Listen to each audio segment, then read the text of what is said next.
For being here. This is our first Impact Summit, and we're so pleased by the turnout and the reception from all of y'all attending. So just thank you so much for bearing the weather and making it through the ballet and the traffic and whatnot to be here. I'll have more remarks later, but I just want to kick off this panel since we're a little bit behind. Again, I am the Executive Director of the Texas Institute for Education Reform, as Jim said. And this panel is here to kind of lay out the landscape of what's happening currently in education in Texas. I think Jim said it right. We used to be a national leader on so many policies and practices and outcomes here in the state, much of which is due to Senator Shapiro at to my far left. So I'm excited to hear from her in just a minute. But as these things have changed and kind of evolved over the last, 5, 6, 7 years, we just want to paint a picture of what that looks like right now. We're struggling, how we can address that, what are the real implications for what's happening, and how, we have great things happening as well. We've got some innovative programs going on. We've got some people doing some really, really important work. So just going to talk about what's happening in Texas. So I'll just introduce all the panelists first, and then we'll begin. So right here we have Colleen Dippel, who I hope many of you have met or know of her work. She is the founder and executive director of Families Empowered, which I'll let her describe. We have Woody Hunt, who is, lucky for us, a board member for the Texas Institute for Education Reform. He's also on the board of Texans for Education Reform. He is the executive chairman of Hunt Companies, and just an amazing leader in the state of Texas on workforce and college readiness issues. Very, very plugged into the higher ed world, and just has a strong heart for what's happening in the K-12 system as well. And then, can't even believe sharing a stage. It's amazing, but Senator Florence Shapiro, who is the past chairman of the Senate Education Committee, my former boss. And she's also the past chairman of Texans for Education Reform. She's on the chair of the board for Educate Texas. She's on the Communities Foundation board. She Text Protects. I mean, everything you can imagine, she does it. And honestly, we would not be here and having this conversation right now if it wasn't for the things that she has done in the Senate and what she's been working on since she left the Senate. Too much. It's really not. Did I ingrained her very, very well, didn't I? Indoctrinated her really well. All my staff members feel that way. So anyways, we've got a great group of people up here. And so I will just start with letting each one of them kind of take a few minutes to kind of talk about what it is that they are working on right now, and kind of giving you an overview of what their work entails. So I'll start with Colleen. Great. Hi, good morning. I came in this morning from Houston. I drove in, I left around 5:30. I have 2 young kids, and so wanted to be home for dinner and missed last night, which I heard was great. So thanks for having me. Of course. And we actually have a Families Empowered board member and supporters here, so I feel like I'm in a friendly crowd. Just sort of at a high level, at Families Empowered, our mission is to empower families to engage in the marketplace of schools. And what that really means is that we connect families to schools and schools to families. We operate in Houston and San Antonio. We primarily start by working with families on charter school wait lists. And I'm sure you all know we have very long wait lists in lots of our cities for very high performing charters. I mean, again, this is an area where Texas, I think, historically sort of led the way, and we'll talk a little bit more about that, I think, later as we dive into it. But I think I have some concerns about whether or not we are leading in sort of the choice arena anymore, because there are lots of other states, I think, that are outpacing us. But so we work with families who are looking for quality schools, and we help connect them. And by and large, we work with low-income, working-class families who really want what everybody wants, which is a high-quality school. And so families are applying to charter schools. They get on wait lists. We partner with district schools, magnet schools, charter schools, private schools, religious schools, non-religious schools, and we essentially help parents understand what schools are available to them and then how to go through that application process. So we work with about 30,000 plus families in Houston. We have about 32,000 families on just 3 charter school wait lists alone in Houston. That's just a subset. So we serve those families, and in San Antonio, we serve about 5,000 families. And what we do is we call all of those families, we survey those families, we partner with schools, we connect them with schools. And we've been doing this for 7 years in Texas. And what I would say is we've learned a lot about what parents want and what they're looking for. And I think the big takeaways for us are that parents, quality matters, right? Everyone thinks it's about bullying, and it's really about quality. Parents want high quality schools.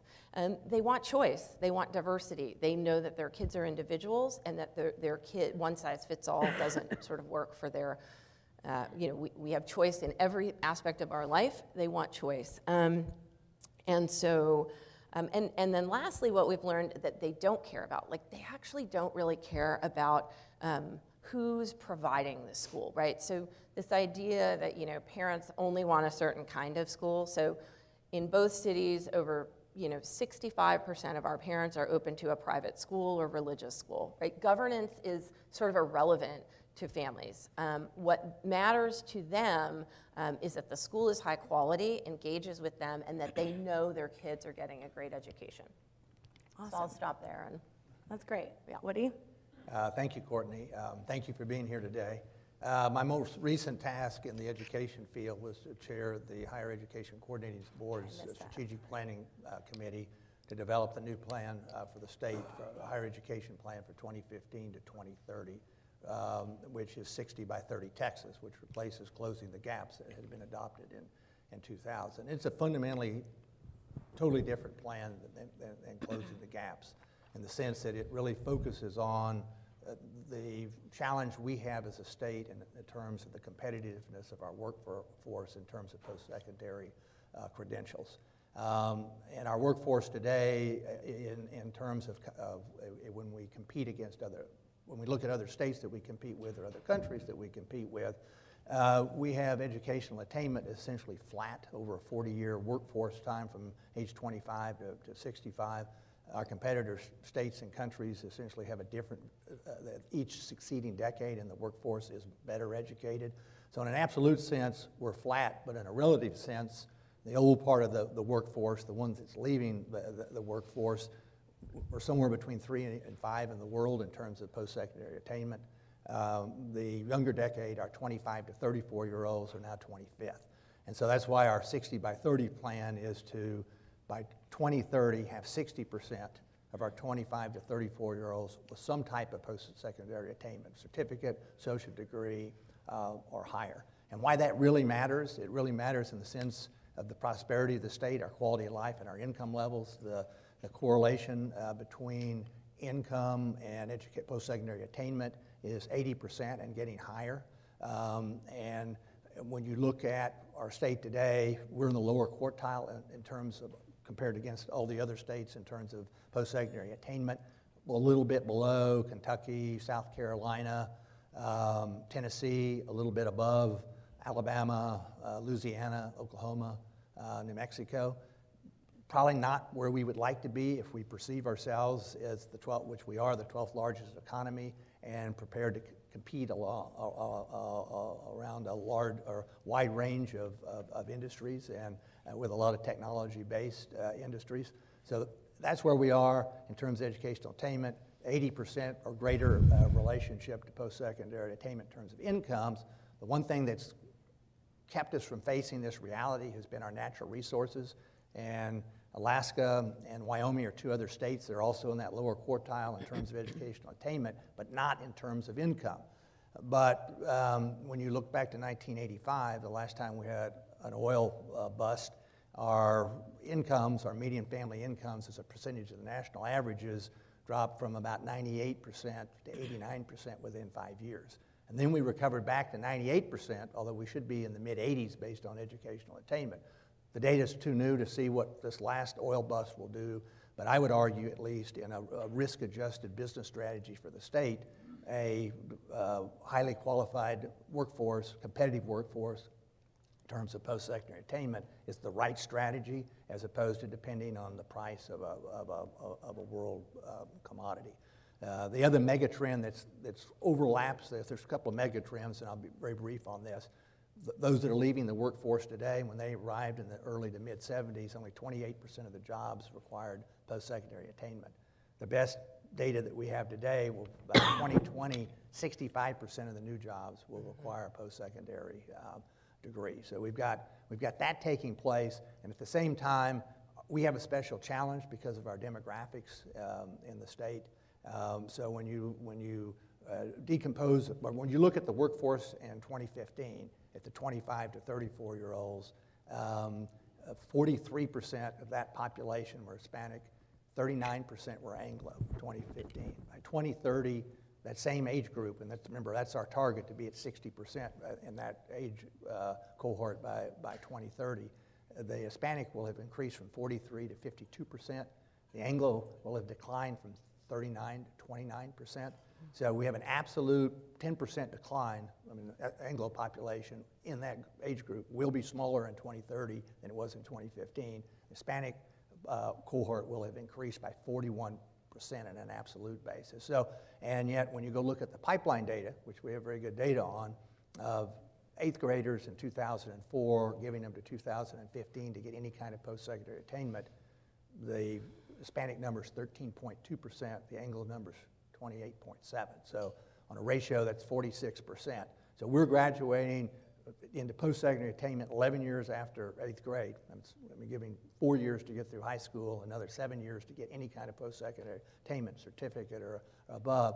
It's less than half, it's 46%. So when you couple the demographic change with this huge difference in outcomes, we're faced with a future of not being flat, but being down in terms of the competitiveness of our workforce. So the 60% goal for 2030, it compares to 38.3% in 2015. So that's the gap that we got to close, but we got to close it while we have this demographic change taking place, which really is going to make this a significant challenge. But when you look at other countries that are already at the 60% or other states that are closing in on it, there's no way to argue that 60% is too much, and most of them will be there before 2030, and there's no way to argue that 2030 is too early. I mean, if anything, we'll look when we get there and say 60% was too low and 2030 was too late.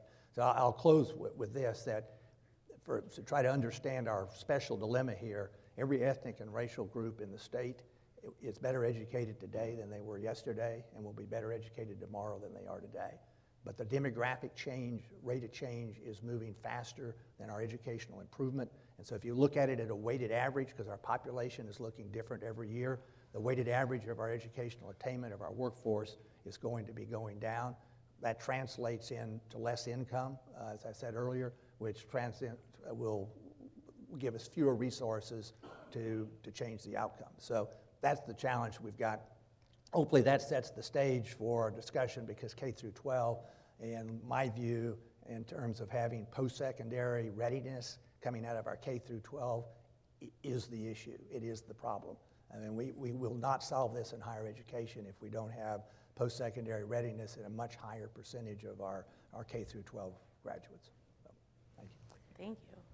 Okay, I actually have been asked to talk to you about a variety of things, and I'm going to start by saying, and Jim, I absolutely agree with you. I actually believe that because we're on the heels of the Supreme Court decision, it's a great day for Texas. Because we have sat for the last 30 years, 25 years, I should say. I started in 1993, and that's the year we brought Robin Hood into the equation. And we haven't changed the system since. We've patchworked it, we've band-aided it, we've done all kinds of strange things with a gun to our head by the courts. And finally, the day has come where we don't have that anymore, and I say hallelujah. It's time for the legislators, along with the superintendents and the teachers and everybody else that's in education, to really look at the system without having to think, how much does it cost? And why are we continually talk about, well, if we only had more money, we would do X, Y, Z. So I'm one of those that believes it is a great day, and it's a great opportunity. In the past, we've talked a lot about the way we want to run our system, the way we want to put our education system together. We've talked about reform for many, many years. I still believe that we are still an agrarian system. We have changed very little in the last century. We still look at things from a very parochial view. We pay, as Clayton Christensen said, we're paying for the wrong end of the student. We pay for seat time instead of brain time. And we're doing things the way we've always done them, and we need to break out of that mold and really change the direction. So the past is the past. The current legislature that's about to embark on their new quest in January has some great opportunities, in my opinion. And they ought to be looking at things with a much different vision than we've been able to do in the past, for the very reason I mentioned earlier. The interesting thing for me over the last 25 years is that what we're seeing is, and you heard it from Woody, and I think it's really important, we used to have our education system in silos. You had K through 12 over here, then you had higher ed over here, and then you had community colleges, and then you had higher ed. And what we used to say is never the twain shall meet. Well, now we've changed the direction, and very much in line with what the 60 by 30 is saying.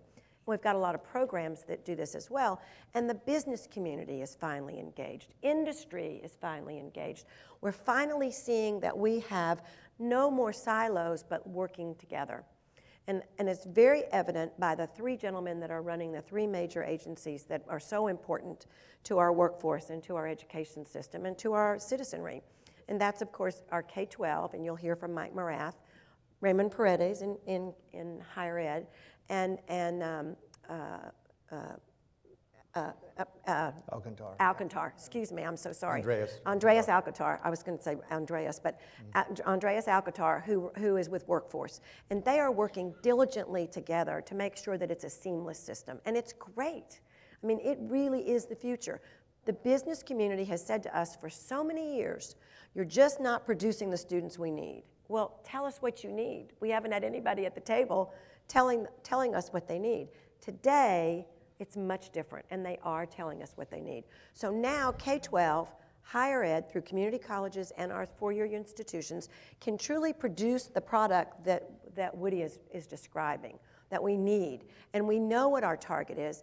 I was at a meeting day before yesterday with the Gates Foundation, and they were looking at us on our 60 by 30, and they said to us very clearly, you're one of the only states in the country that actually has a target, that actually knows where they're going. So we ought to be very proud of that. And we have a lot of things that we should be proud of in Texas. I happen to believe that our best days are ahead of us.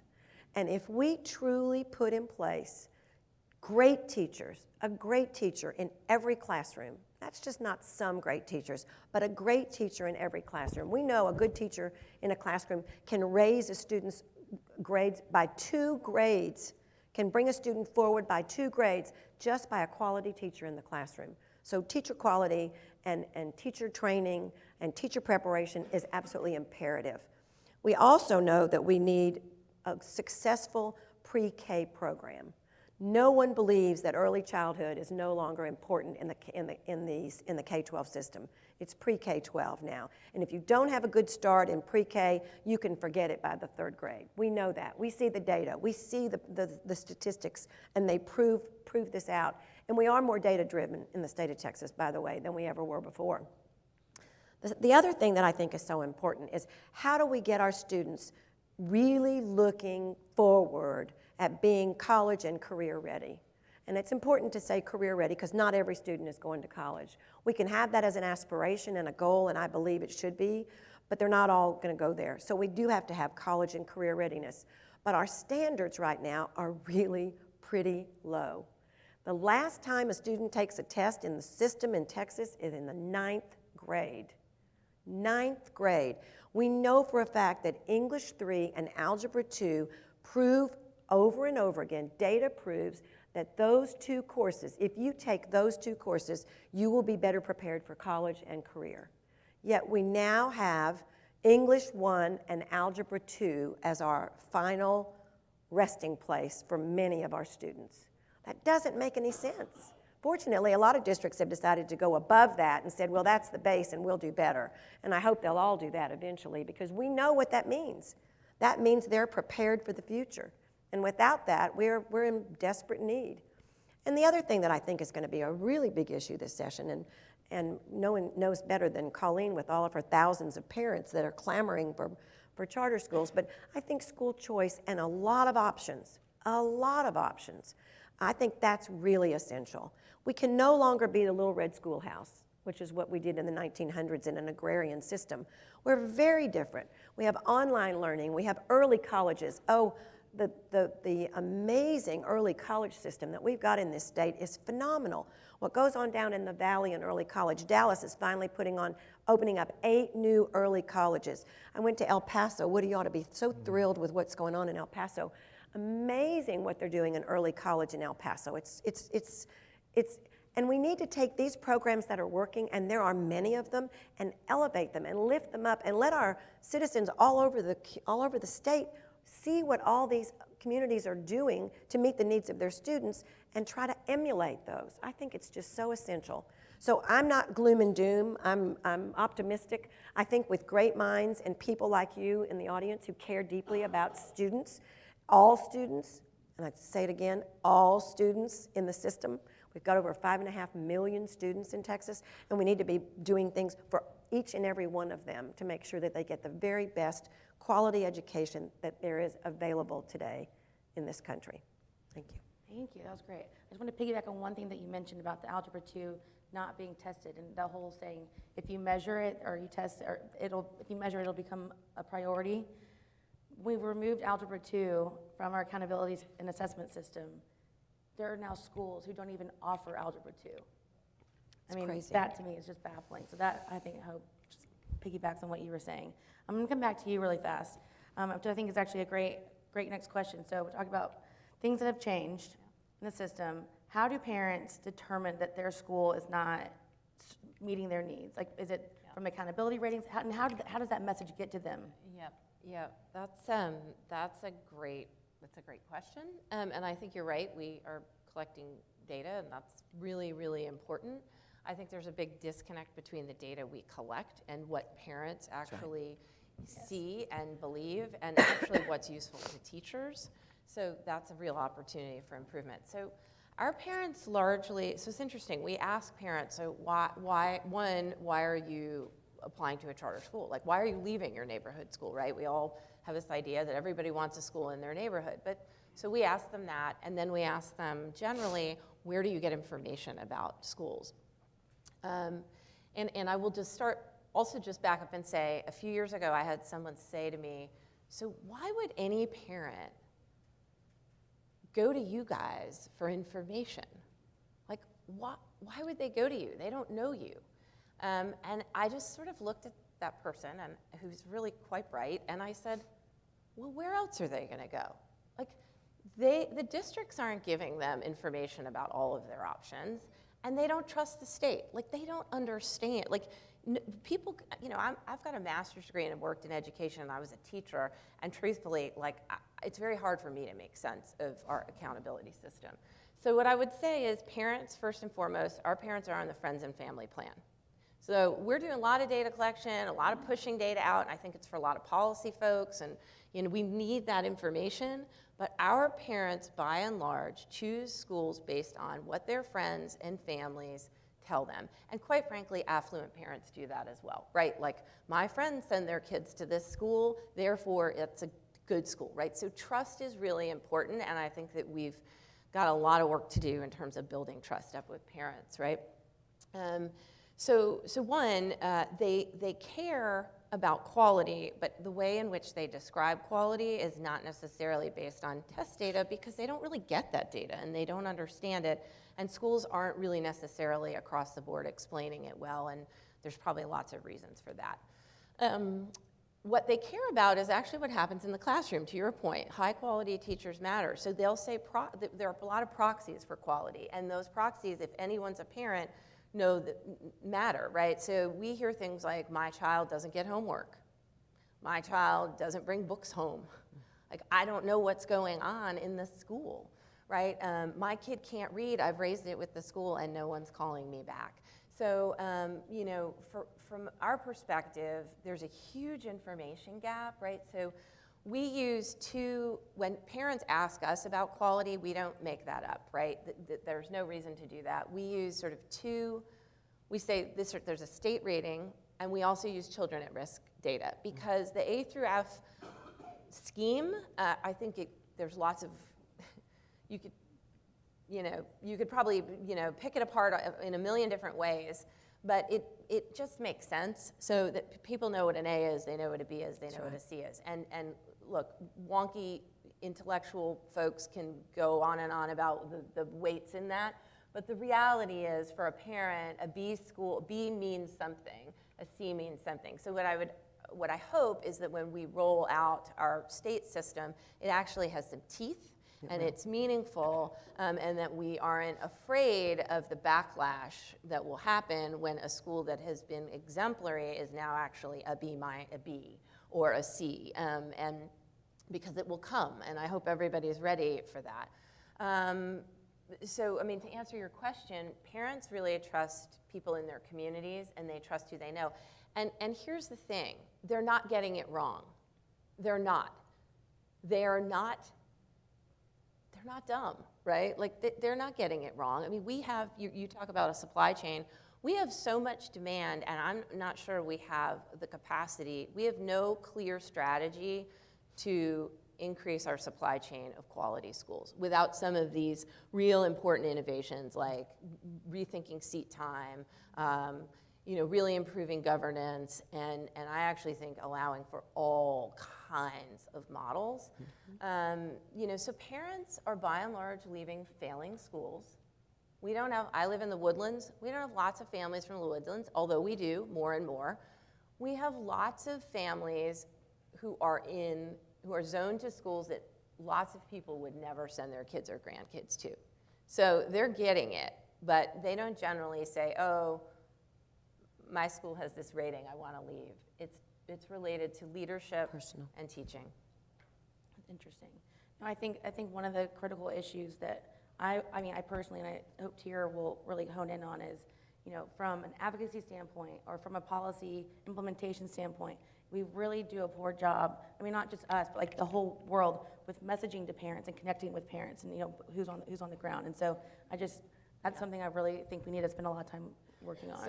So I would say, at like a very high level, and I think there's really two important things we need to have in place to really create an environment where we have high quality schools. One, we need to have standards and accountability. Like, we need to have those things, but we need to have lots of robust choice.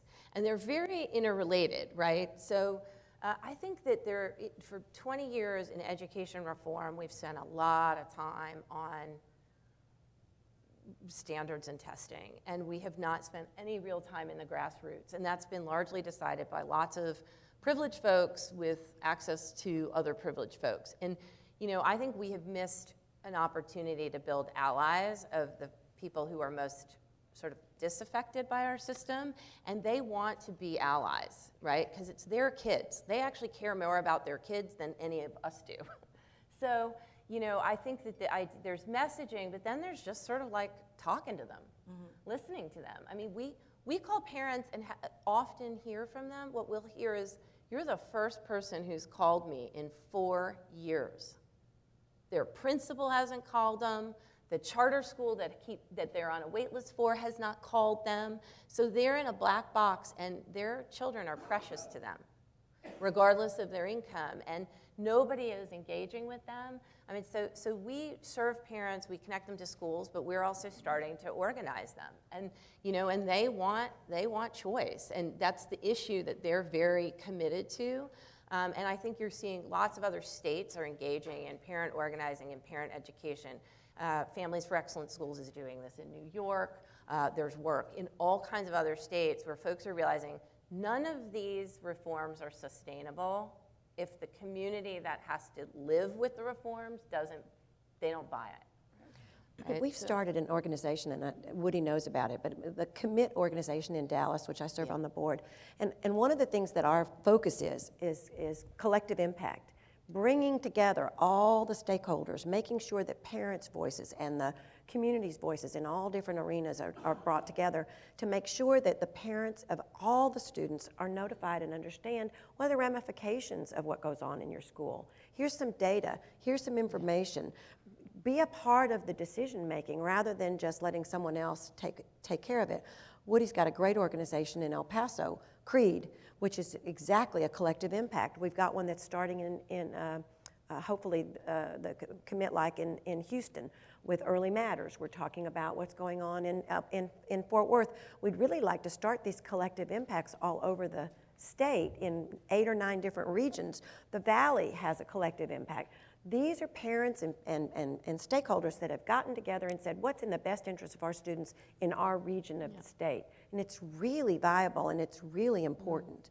And that's the only way you're going to get parents engaged. Well, and I want to piggyback off the parents thing really fast. So again, parents being the consumers to some extent of the public education system. Parents are the ones that are sending their children, their child, the love of their life, that they're trusting to, when they send their kids to these schools.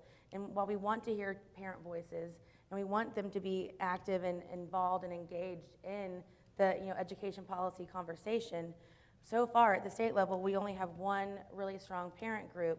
And as you've heard, we've had this lowering of standards and we have some really concerns about the expectations not meeting the needs of Texas. And this one parent group in particular is highly successful, highly mobilized, and they're everywhere. And I think that's wonderful that they were able to do that around an issue. I personally don't agree with that issue because they don't want accountability and they don't want to raise the standards and they don't want to raise expectations for their students. And what's even more interesting about that is as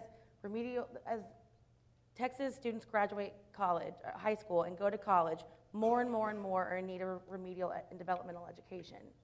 Those students are primarily students from suburban schools or middle to upper income schools, which is precisely the parents who are at the Capitol every day advocating for less standards and less rigor. So that to me is alarming.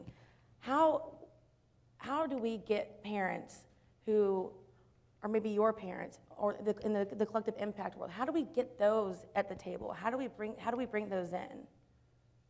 I'll open that up to anybody. Well, I mean, what we're doing in El Paso is a communication strategy. I mean, bringing in professional people that are capable, a firm that's capable in communications, and begin to have this discussion about more choice, about the need for quality seats. And the 60 by 30 plan is essentially a political statement to kind of lay out a goal and to tell us what the consequences are of not reaching that goal. So for example, in El Paso, we've taken the 60 by 30 Texas plan and we're doing a 60 by 30 El Paso plan. Then we'll do the gap analysis of high school graduation rates, what are the implications there, college going rate, our local university and local community college, what are their graduation rates.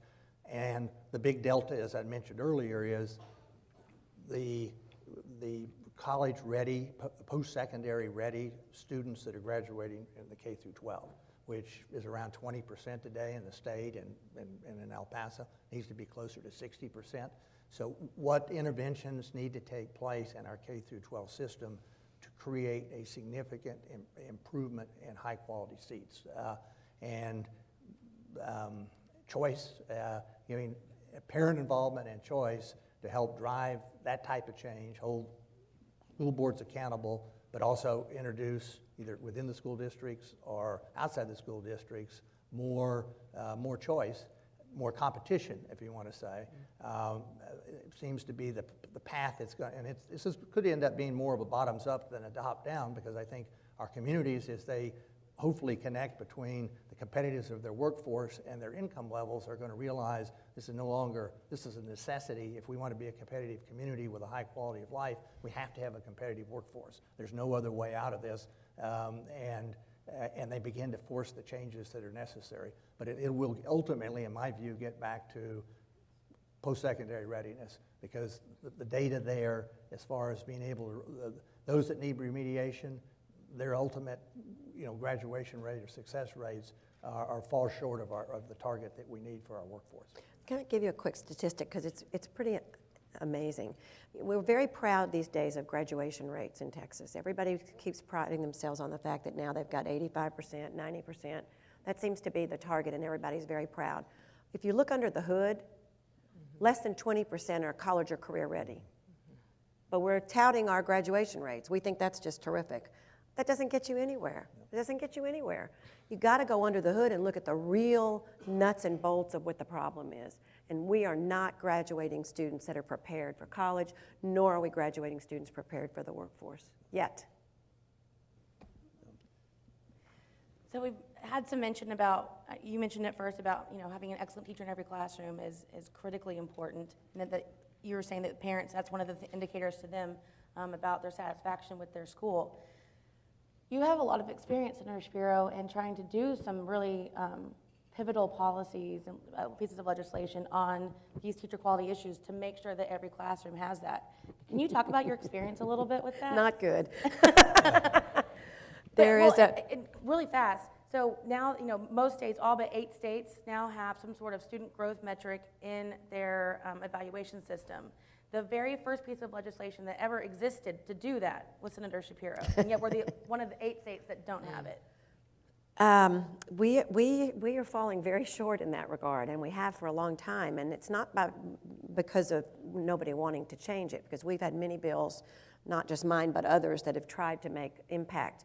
But it doesn't stop people from still creating committees. I mean, Educate Texas has a teacher quality committee that's working as we speak to find out better ways of helping us, get teachers that are quality teachers and that really do understand not only the pedagogy but also how to deal with the students in the classroom. So it's not because we don't want to do it. It's just that we come up against a brick wall. I know we don't call them unions, but let's be honest, there's a very strong group of people out there who care, in my view, who care more about the adults in the system than they care about the students in the system. And I think we have a very, very difficult time, and we need to continue to pursue it and to work towards the goal that we all believe is right, and that is every teacher needs to be prepared. It's a frustrating place to be, but sooner or later we will get it done.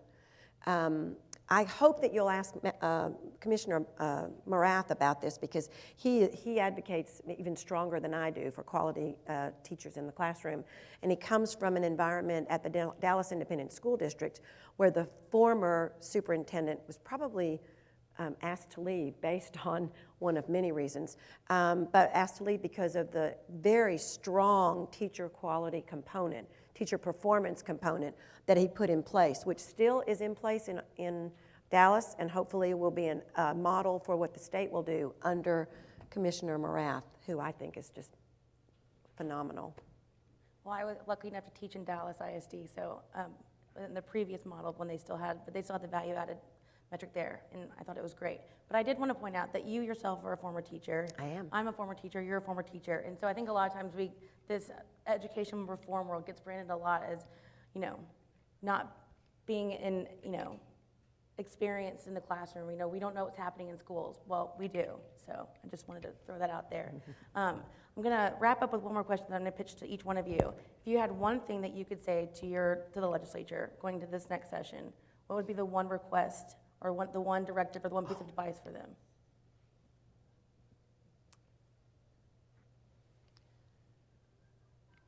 Okay. Oh, that's really hard. That's like, I want to say as much as I can in one statement. Do it. I would say that we need to provide districts, charters, private schools, school creators, school leaders with as many tools and access to resources as possible so that we can innovate and create the supply chain we need for families who will desperately take advantage of it. We need innovation, we need choice, and we need to give districts, charters, and private schools the tools to do their work. That's a good statement. Very good. Woody? As a backdrop to that, I think to me, kind of the elephant in the room in a policy sense is you get back to the demographics of the state. Today, we're 42% Anglo as far as the population. The student population, K through 16, is 30% Anglo. The wealth accumulation is about 89% Anglo. So what you have is 70% of your students coming from family wealth of about 11%. So, and the data is very clear. If you take the top quintile in terms of family income, family wealth, and you happen to be a student out of that, you'll probably have a post-secondary success rate of about 80%. And if you're in the bottom 20%, it's going to be about 8% in terms of post-secondary 10 years out. It's a 10-to-1 ratio. So it's not just about policy and it's not just about resources. It's probably about both. And I would only ask the legislature, as they look to try to expand choice, try to introduce competition to drive those high-quality seats higher, that we don't resegregate our schools, that we don't drive policy that has unintended consequences as far as building silos in our population. And so I have a concern around that. Well, far be it from me, a former legislator, to tell legislators what to do. I know the thought and the process that goes behind that. So I'm going to be very careful as I tread on this. But I think what I'm going to say, and Secretary Page, I learned a lot from your playbook on many occasions, even though you said last night I could give your speeches for you. I could never do that. But I think the thing that I would share is that I think the legislature needs to understand that policy in and of itself is not enough. That if we sit there in Austin and we make policy day in and day out, it's important. It has to be done. But the real project is the implementation. And how are these policies being implemented? Are they of value? Are they good? Are they bad? Are they working? Are they not working? And give them a little a time frame to do that. And if they don't work, get rid of them. And if they do work, do more of them. And I think the best example probably is early college. It was a policy that we put in place. I actually passed the bill almost 12 years ago. And the implementation is the most important piece in the early college. And it's taken a while to get it right, but it is special right now. And it's where it needs to be. So I would just say make sure that your policy is not just policy, but your implementation is of value as well. Thank you, Rod Page. Wonderful. I think it's interesting thing to piggyback on that is as dual credit is becoming, which is a separate conversation for another day, but as dual credit is becoming more and more of like a hot button item, and a lot of people are looking at it critically. The one thing that early college does that makes it so much better and special and unique is that there's a lot of standards, a lot of support, and a lot of guidance and tools that go into that model. So while there are dual credit courses, they're getting credit for community college and high school, it's a very different model. Very different. So anyways. It's almost a culture. Early college is like a culture. Right. Dual credit is just credit courses. Right. Awesome. But dual credit does have a very high correlation to better post-secondary success. So even taking a couple of courses, the data is very clear that your chances of post-secondary completion or credentials is significantly improved. Well, especially the fact that we spend a lot of time talking about the affordability in higher ed these days. I mean, that also helps offset that. That's right. Number one. Number two, as students are going to college and needing remedial courses and are there longer, I mean, there's a financial implication at the higher ed level that we were kind of passing the buck to the higher ed world. So anyways, it's a good way to kind of help mend some of those issues. Well, thank you so much. We actually have time for, I think, a couple of questions. So I didn't know if anyone has a question. Stacy?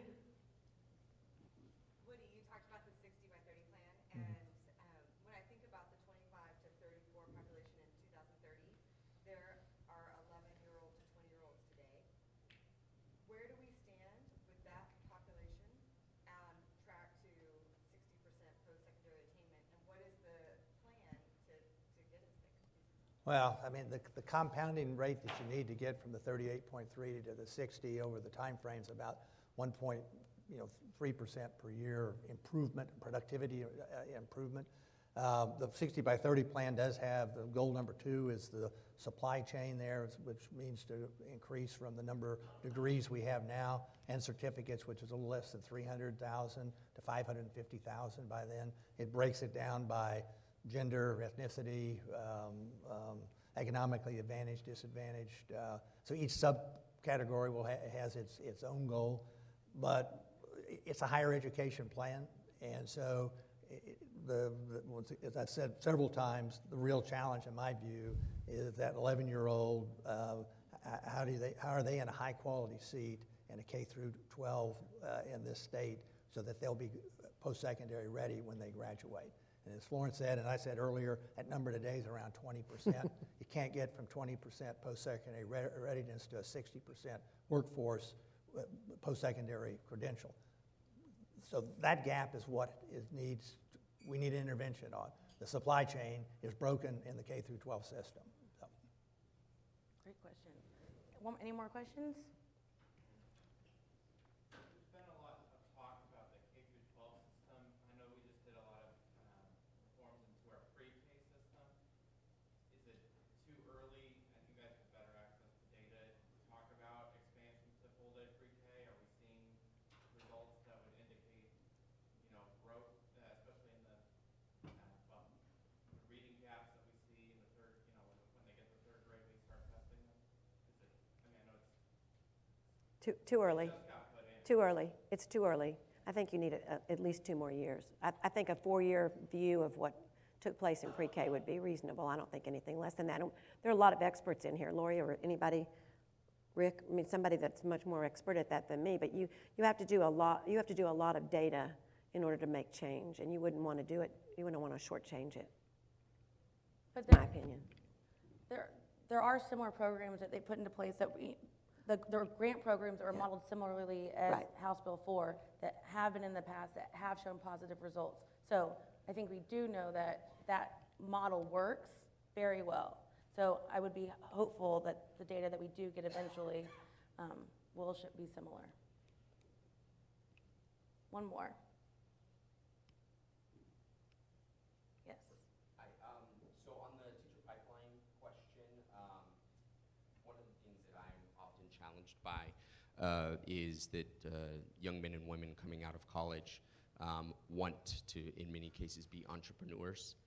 They want to sort of be able to innovate and do a lot of things. And while I'm very much a fan of standards and accountability, some of what I've heard from folks who are entering the profession is they feel like they don't have a lot of opportunity around innovation. And so from a pie in the sky perspective, how do we build a system that holds the adults accountable while still affords opportunity for people to have joy and love the opportunity that comes with being with kids, beautiful young children, on a day-to-day basis? I love the word joy in education. Well, I happen to believe that the classroom is the most joyful, innovative place you can be, as long as you have a principal and a superintendent that are giving you that responsibility and allow you to do your job. No one that I know that's a teacher does it for the pay. They do it because they love children and they want to be a part of helping those children. So I think that the most important thing, I think, especially for young people today, is to know that when they are in the classroom, they'll be respected, that they have opportunities to teach and do the things that they really enjoy doing. And I think you're seeing more and more of that today than you ever did before, because I think we're hearing the sound of young people that say, I'm not going to go into teaching. Look what the classroom looks like. Look how disrespectful the students are. I think there's an opportunity to train and to motivate young people. Look at the young people that go Teach for America. Some of the finest young adults in our states, anywhere, in our colleges, anywhere, that come and are motivated by the sheer joy of being able to go in and be innovative and creative and make an impact on a child's life. So we need to create that environment for them and encourage them to continue to go into that field. So I'll also jump in here, because I've very concerned about our ability to provide new innovative schools, specifically in the high school space, and talked to lots of national funders and local folks, and I think this issue of where we're focusing on, I think that changing our focus from inputs to outputs, and really, I think Senator Shapiro talked about this idea of seat time. I actually think if we said, you know, it's really about outputs, and these inputs like seat time and FaceTime, I mean, there are so many ways we could leverage technology. There are so many ways we could free up schools. There's a whole micro school movement that's super interesting. And again, if we had more access to some form of a private school choice, you could have lots more innovation and entrepreneurship in education. I'm on the advisory board of the REAP program, and Andrea Hodge is here. She's the executive director, and Diana Johnson's also on the advisory board. There are lots of great educators who want to innovate. These are teachers who want to innovate both in the school and actually at the leadership level. And I think that our obsessive focus on inputs is restricting the ability of schools in districts and charters and private schools to really innovate and to modernize, right? Like things like flipping, things like leveraging technology. I mean, lots of private schools are doing some really cool stuff, not focused on how much time you spend, but on actually your like competency-based stuff, experiential stuff, like working with 3D printers. I mean, and if we weren't fixated on these very archaic ideas about what a school should look like, I think we'd give lots of opportunity to teachers, to teacher leaders, to potential school leaders, and we'd retain this talent because, so I'm a Teach for America alum, and I worked for 2 years in my HISD placement school. I was very proud of that. I'm still in touch with most of my students who are actually many of them now teachers and lawyers and smarter than I am in many ways, and old, so I'm old now. But they, but so it's interesting though. So then I worked in a charter at KIPP, and I saw lots of really talented people leave teaching and quite frankly leave the state of Texas to go elsewhere. And so we want to retain that talent because that's where the supply chain is going to come from. Wonderful. Any last words? Awesome. Thank y'all so much. Thank you. Thank you.